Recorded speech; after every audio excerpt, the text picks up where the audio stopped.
Iniciamos la unidad 6. Unidad 6, que tiene que ver con organización. Lo que vamos a hablar aquí es del segundo proceso administrativo: planificación, organización.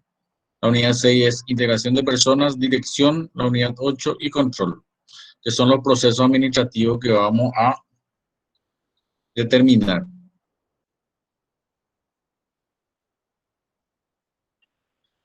Dentro del proceso de organización, vamos a hablar de los tipos de organizaciones que tenemos. Tenemos 3 tipos.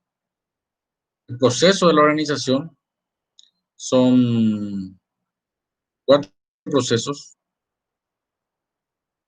definición de autoridad, responsabilidad, centralización, descentralización, las departamentalizaciones que hay, estructura organizativa, organigrama y manuales. Vamos a tocar la primera parte el día de hoy. Organización. No estamos hablando de organización como empresas, como una organización, como una institución, sino que como el proceso de organización. Se refiere a crear una estructura, determinar las jerarquías, agrupar las actividades y formar esos sectores. Eso vamos a hablar de organizar. Organizar sectores, organizar actividades, y luego vamos a pasar en la siguiente unidad a organizar personas.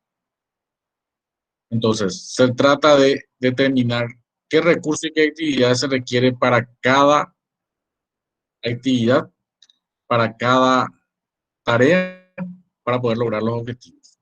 Entonces, aquí lo que vamos a hacer es diseñar cómo va a funcionar la organización, cómo vamos a estructurar, cuántas áreas vamos a crear, de cuántos pisos, de cuántos niveles. Entonces, vamos a empezar a agrupar en departamentos.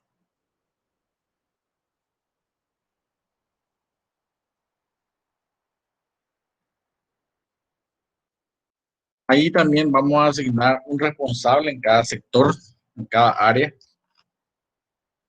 y vamos a determinar la autoridad que va a tener cada uno de ellos. Entonces, la actividad de organización nació del hecho de que hay que cooperar entre todos, entre las personas, para poder lograr los objetivos. Sí, entonces la estructura se diseña, la estructura, el plano, la organización se diseña de manera a que sea clara para todos y se pueda determinar quién es el responsable, quién es el subordinado, quién debe realizar una tarea, quién debe reportar y a quién debe reportar. Entonces, eso es lo que se busca con la organización. Según la Real Academia, el término organización es establecer o reformar una cosa sujeta a reglas, orden, armonía y dependencia de todas las partes que componen o han de componerlo. Estamos hablando de una estructura. Ya tenemos diferentes conceptos. También George Terry decía establecer relaciones de comportamiento. Estamos hablando de que tenemos que trabajar entre personas para trabajar eficazmente, eficientemente, para obtener un objetivo, para alcanzar objetivos que particularmente sería imposible alcanzar, para satisfacer las necesidades personales. Weinreich, Kuntz y Weinreich, estos autores, nos dicen que la organización consiste en estos 4 puntos: identificar y clasificar las actividades, identificamos si vamos a tener actividad administrativa, actividades de venta, actividades de marketing, de logística. Empezamos a identificar todas las tareas que vamos a hacer. Vamos a comprar, vamos a vender, vamos a producir. ¿Qué vamos a hacer? Identificamos todas las tareas. Después vamos a agrupar en tareas similares. Entonces, estas actividades lo vamos agrupando. Toda la actividad administrativa aquí, la actividad de producción, la actividad de ventas. Vamos agrupando para después asignarle a cada grupo actividades con un gerente que los guíe y los oriente. Entonces se le asigna a cada grupo actividades con un gerente que pueda supervisar. Y el cuarto proceso, o la cuarta parte de la organización, habla de realizar una coordinación horizontal, o sea, que todos los sectores, las áreas que se vayan a agrupar, trabajen coordinadamente, horizontalmente y verticalmente, o sea, para lograr los objetivos.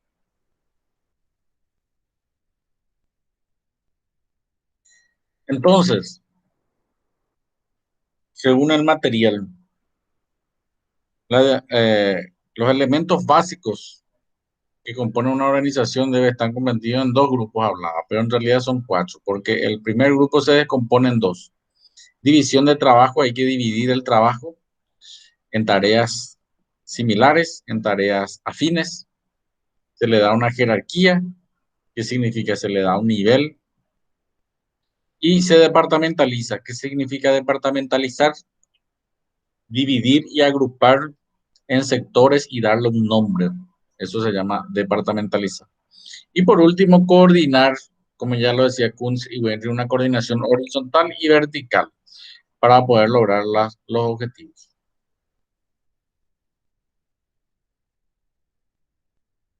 Quiero pasar un poquitito para acá y después voy a retroceder estos tres tipos de organización y me voy otra vez aquí. Adelanto el libro y retrocedo otra vez. Recuerden de tener sus materiales para poder hacer el seguimiento. El proceso de organización habla de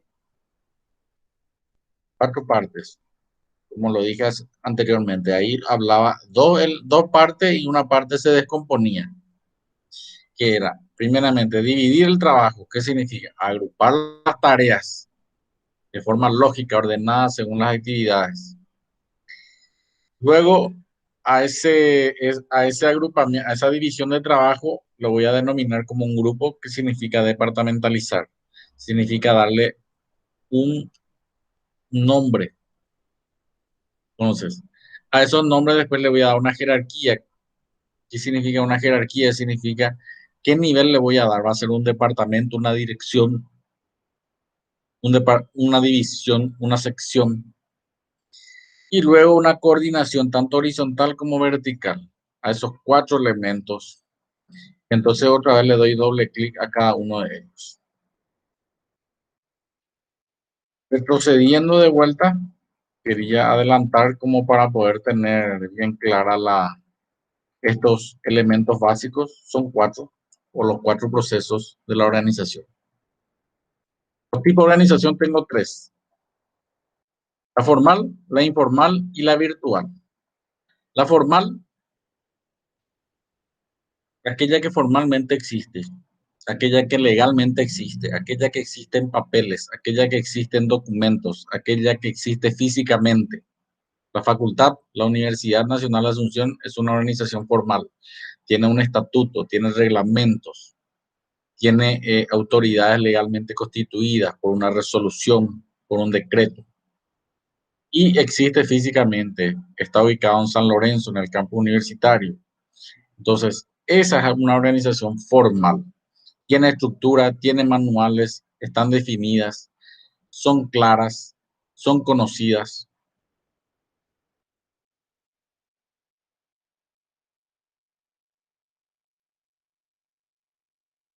Las personas se lo colocan en diferentes unidades de la estructura previamente definida. El gerente conoce cuáles son las actividades que va a administrar. El gerente, en este caso, estoy hablando de directores. El resto del personal sabe sus tareas, entre otras cosas. La informal es aquella organización que no existe en los papeles, pero está allí.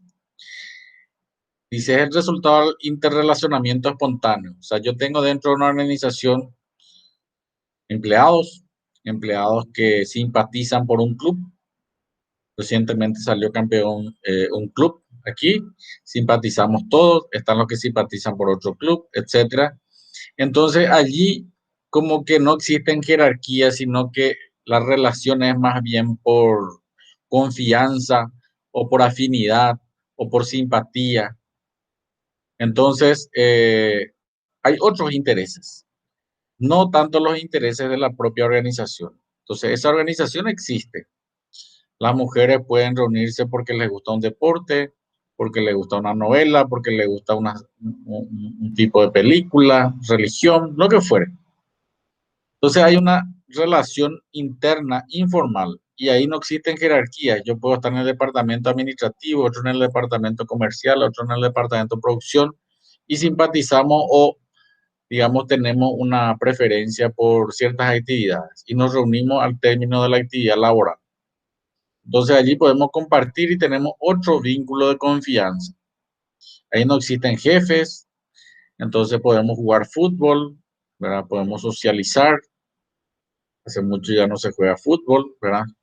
Podemos entonces simpatizar por ese sentido y en esa relación informal puede haber un vínculo de confianza. Entonces yo soy administrador, otro es informático, otro es de otra área y el día de mañana esa confianza me va a dar la posibilidad de que si tengo algún problema pueda acudir a él en un nivel informal, no formal. O sea, si yo tengo que respetar el canal formal, tengo mi jefe, tengo que reportarme a él, el jefe tiene que reportarse a otro, hay que respetar el organigrama o la estructura. Sin embargo, si es informal, yo puedo hacer uso de esos conocimientos informalmente. Entonces, hay muchas, dice, es como una organización en paralelo dentro de la organización formal.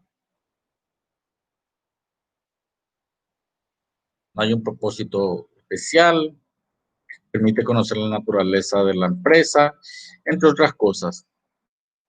La organización informal, dije, personas que practican deporte, una religión, simpatizan por algo en particular. Y la organización virtual es aquella organización que está en las redes. Por decir, está en Internet.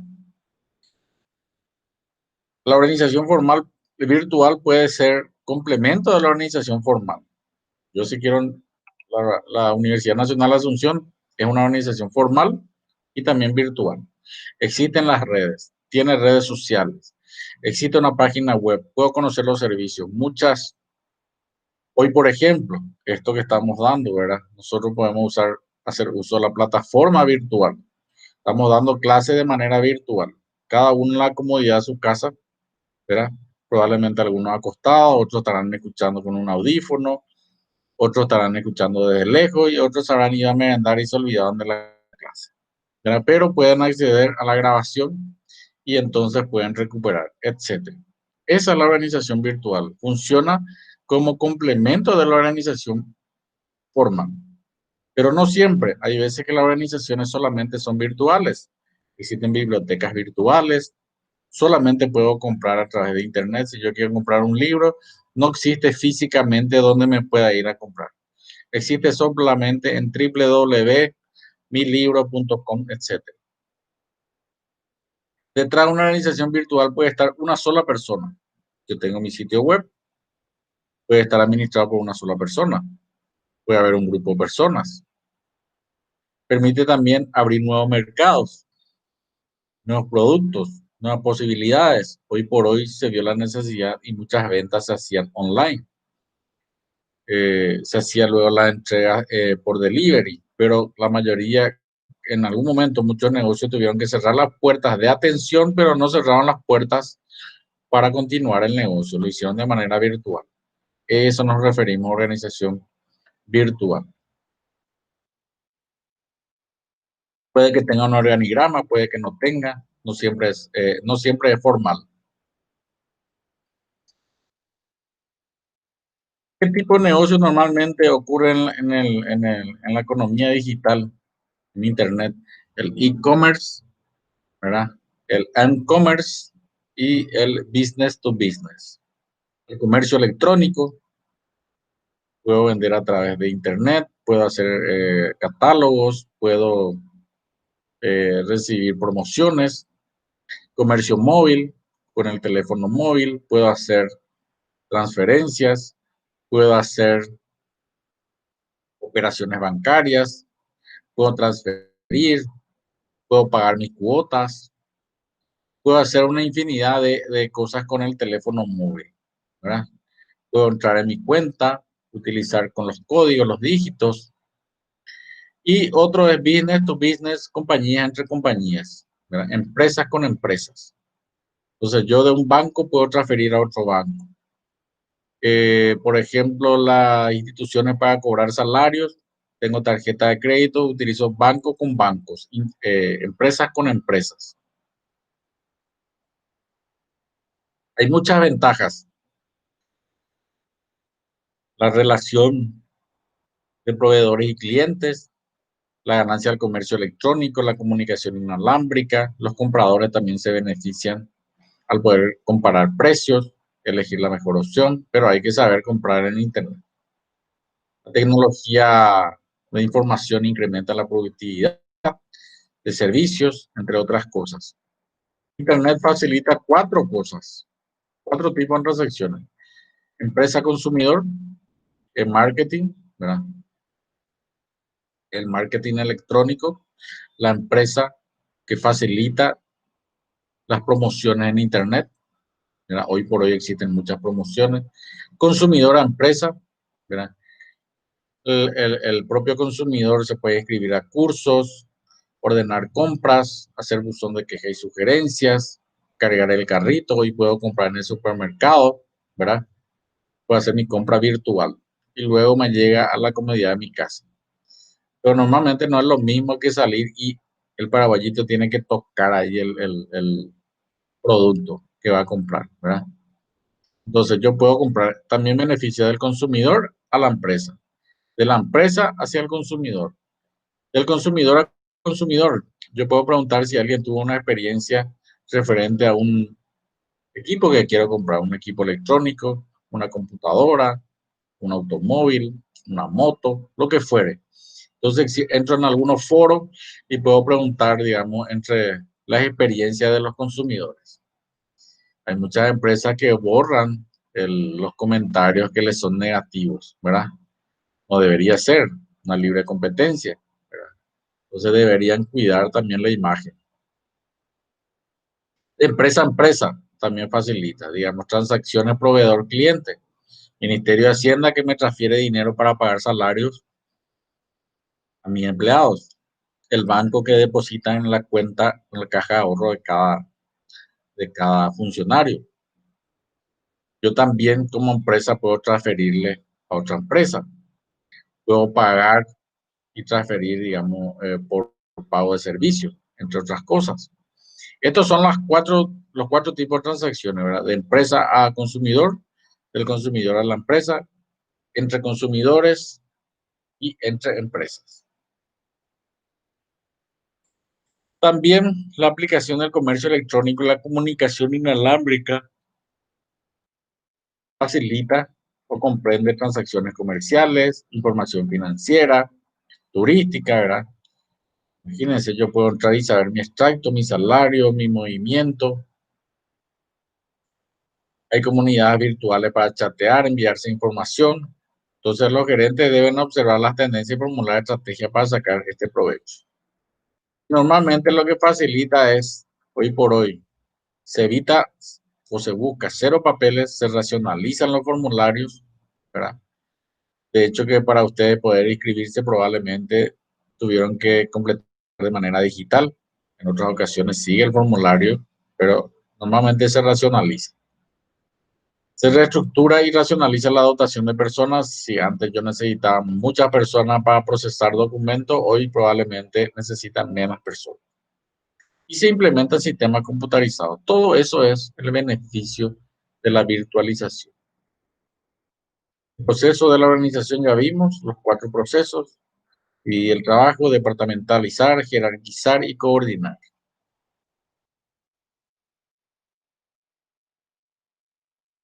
Autoridad y responsabilidad, dos términos que vienen asociados con el cargo, con la jerarquía. La acción administrativa requiere autoridad, o sea, el hecho de que una persona pueda coordinar las tareas requiere una autoridad. La autoridad condiciona las acciones y el todo miembro de la organización. Yo ocupo un cargo, estoy al frente, soy el director y por ende tengo una autoridad para ordenar. Yo puedo decir qué se va a hacer. Pero esa autoridad lo tengo que utilizar de manera eficiente, no tengo que mal utilizar. Porque a mí me están dando una responsabilidad para hacer cumplir unos objetivos y por ende me dan toda la autoridad, o sea, me dan el poder, el derecho de mandar, de ordenar. Esa es la autoridad. La autoridad es definida por diferentes autores de diferentes formas, ¿verdad? Hay que distinguir autoridad y poder. La autoridad es un tipo de poder, ¿verdad? La autoridad es un tipo de poder que está asociado al cargo. O sea, el hecho de ocupar un cargo me da a mí el poder de mandar y eso se llama autoridad.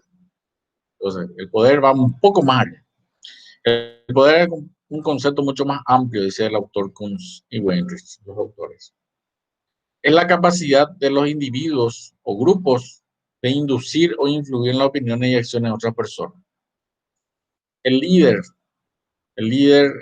campesino, que normalmente le habla a sus compueblanos para salir a manifestarse y protestar por esto y aquello a favor de sus derechos. Ese tiene un poder, porque nadie le puso ahí en el cargo, o digamos, él no fue electo o no fue, digamos, interpuesto ahí porque tiene digamos, la capacidad intelectual o lo que fuere, ¿verdad? Normalmente es porque influyen los demás y tiene ese arranque y tiene la confianza de todos. Es el que tiene el poder, puede influir sobre el resto. Dice, vamos y todo se va. Ese tiene un poder, influye en todos, en un grupo de personas. Y la autoridad, ¿verdad? Viene con un cargo, es de una organización. El hecho de que yo ocupe un lugar dentro de la organización me da a mí una autoridad sobre los que están por debajo de mí, y los que están por arriba también tienen una autoridad sobre mí. Entonces, estoy hablando de diferentes tipos de autoridad o niveles de poder, por llamarla así, ¿verdad? De poder, de hacer, de ordenar para realizar tareas. Lo que hay que ejercer es discrecionalmente, o sea, que hay que tomar decisiones, hay que hacer uso de ese poder, pero no para beneficio personal, beneficio de la organización. No porque yo esté en un lugar, voy a darme o tengo la potestad de mandar y vas a hacer porque yo digo. Normalmente ese tipo de autoridad no es bien visto. Hay que hacer ciertas tareas, pero hay que saber cómo ordenar. Alguien lo tiene que hacer, se tiene que hacer la tarea, sino que hay que entender y hacerle entender al que va a realizar la tarea de que es para un fin específico. Entonces, la autoridad es un tipo de poder. Un concepto muy popular es que la autoridad es el derecho oficial y legal para dar órdenes y demandar, para hacerlas. La autoridad se ejerce tomando decisiones y lograr que éstas se cumplan. Sin embargo, el cumplimiento puede lograrse de varias maneras diferentes. Yo te puedo sancionar, te puedo obligar, te puedo persuadir, pero normalmente lo que tiene que hacer es convencer. Entonces, es evidente que cada director gerente debe tener una completa autoridad, debe tener esa facultad de ordenar, dirigir dentro de su organización. Si no tiene esa autoridad, no funciona.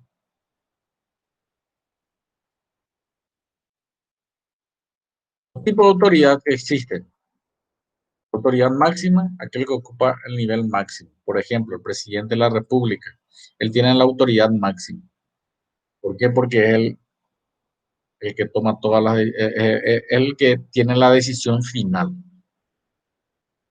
La autoridad en línea o de línea es aquel que está en algún lugar, en algún nivel dentro de la organización. El gerente, el general, el coronel, dijimos por niveles. El general tiene una autoridad superior sobre el coronel, teniente coronel y así por diferentes niveles o niveles jerárquicos, la línea de jerarquía. La autoridad staff vienen a ser aquellos asesores de apoyo. Yo puedo tener un asesor legal, aquel que entiende de leyes. Puedo tener un asesor comercial, un asesor económico. El presidente, por ejemplo, tiene diferentes asesores. Él no tiene por qué saberlo todo. No existe una carrera de todólogo. No hay ningún licenciado ingeniero en todología. Uno es especialista en algo, en algo, en algo, en diferentes áreas. Entonces, eso constituyen en el staff.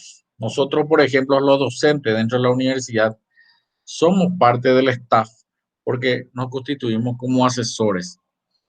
Yo puedo asesorar en mi área de expertise, en mi área de conocimiento, en áreas administrativas, organizativas, de gestión, pero no puedo hablar en la parte de cómo manejar suelos o cómo combatir esta enfermedad o este protocolo de salud, porque yo no estoy para administrar salud. ¿Por qué? Porque no es mi área. Entonces, aquel que tiene autoridad de staff, aquel que tiene o puede ejercer una autoridad o puede, digamos, dar algunas órdenes o asesorar en su área de expertise, en su área de conocimiento. La autoridad funcional es aquella unidad especializada, dijimos, la área administrativa, productiva, comercial, recursos humanos, logística, seguridad, diferentes áreas. Y ahí, según la función que yo ocupe, el cargo que yo ocupe, tengo una autoridad funcional. Autoridad técnica, por ejemplo, el director técnico de un equipo tiene la capacidad técnica para dirigir. Aquel en un laboratorio farmacéutico es el director técnico, viene a ser aquel, o la autoridad técnica viene a ser aquel regente, aquel que autoriza la producción de un lote de medicamentos, porque tiene esa capacidad técnica. Yo puedo tener un doctorado en economía, por ende puedo hablar con propiedad sobre factores económicos. Y puedo decirle que la economía y puedo dar ciertas recomendaciones. Tengo una autoridad técnica. Si tengo un doctorado, un postdoctorado, un PhD, una maestría en inteligencia artificial, puedo hablar sobre ese tipo, sobre suelos.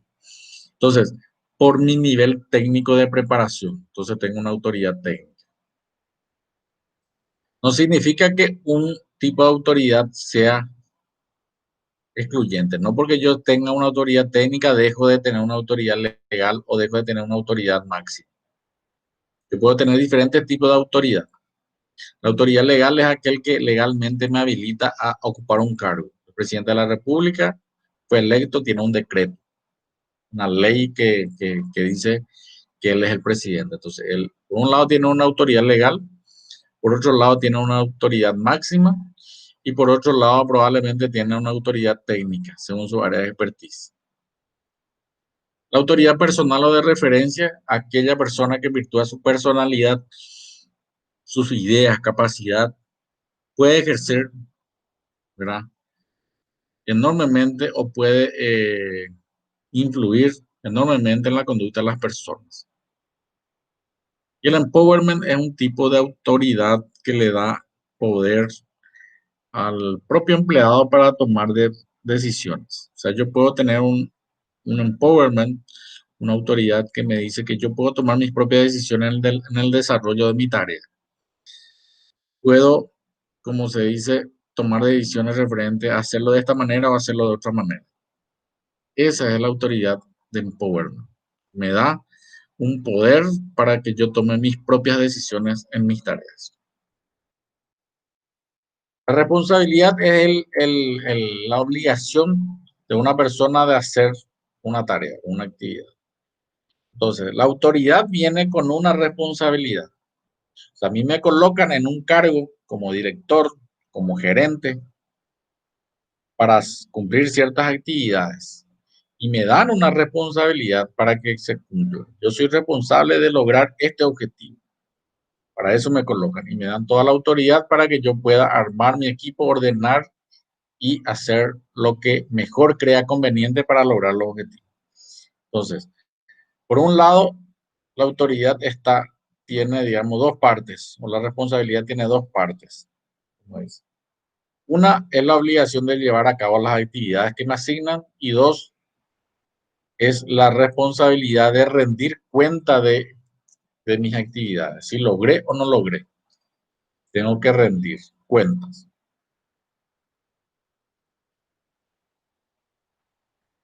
La responsabilidad, dice otros autores, es la tarea, es la relación que existe entre las tareas de cualquier funcionario con su actitud respecto al cumplimiento.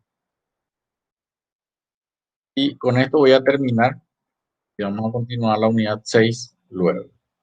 Centralización y descentralización.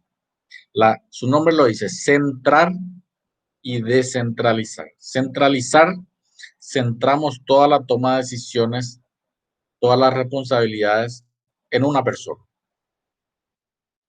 Normalmente tiene esta figura. Todos van allá al de arriba. Entonces, no existe acá niveles. Todo, por más que uno esté arriba y otro esté abajo, todos tienen que reportar a la máxima autoridad, al único. Normalmente esto ocurre en empresas unipersonales. Tiene sus ventajas y sus desventajas. Su ventaja puede tener una visión global, más fácil coordinación, todo tiene que reportar a él, evita la duplicación de tareas, sabe todo lo que pasa. Pero también tiene sus desventajas. No permite que se capaciten los recursos humanos, no permite de que tengan iniciativas, invalida la toma de decisiones urgentes, porque todo tiene que pasar por una persona. La descentralización es esta. Cuando el de arriba delega en 3 y luego cada uno tiene otra vez autoridades o tiene diferentes niveles a los cuales puede delegar responsabilidades y actividades. Normalmente esto ocurre en empresas mucho más grandes. Por ejemplo, imagínense si todo tiene que pasar por el rector. Si se corta la luz, si tengo que comprar papel, si tengo que hacer un pedido de esto y todo tiene que resolver la máxima autoridad, no va a terminar. Entonces, cuando es muy compleja la organización, se descentraliza para que la toma de decisiones sea a un nivel medio o un nivel más bajo. Eso le da un poco más de libertad a los que están allá arriba para realizar otro tipo de actividades más a largo plazo, la de pensar, planificar. Entonces, cuando toda o la gran mayoría de las decisiones se toman a niveles jerárquicos inferiores. También tiene sus ventajas y sus desventajas.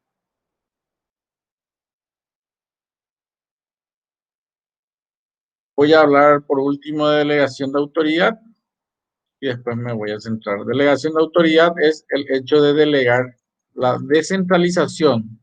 Esta figura, el que está allá arriba delega autoridad, o sea, le dice, perfecto, te doy la responsabilidad sobre esta área administrativa, el otro productiva y el otro le puede decir aquí productiva y el otro puede ser comercial, le dice a cada uno le da una autoridad, le da un poder para mandar sobre ciertas actividades. Entonces, es conceder o transferir la autoridad a un jefe inferior. Esa delegación tiene que hacerse de manera responsable, formal, con documentos. No simplemente delegar la autoridad como un simple título, dice, por ejemplo, un presidente no delega a un director, o un director no delega una autoridad solamente por un título, para que te quedes bien, sino que le delega para que se realice tareas, concluya un trabajo. Esto también permite al empleado que pueda tomar una responsabilidad y hacer cumplir las tareas. La autoridad se delega cuando un superior concede a un subordinado la discrecionalidad para tomar decisiones. Obviamente los superiores no pueden delegar la autoridad, una autoridad que no poseen. O sea, para eso él tiene que tener una autoridad legal, formal. Delegar no significa renunciar a la autoridad. O sea, no porque yo delegue ciertas tareas, estoy renunciando a mi responsabilidad. Si la tarea no fue realizada, la responsabilidad final es en el superior. No puede delegar, no, ya no es mi problema, él tenía que hacer. Eso no se puede hacer. Para ello hay que determinar los resultados, asignar funciones a un funcionario a un puesto delegar la autoridad para hacer cumplir estas funciones y responsabilidad a la persona que ocupa ese puesto. Con eso terminamos y vamos a cerrar la próxima clase a partir de departamentalización.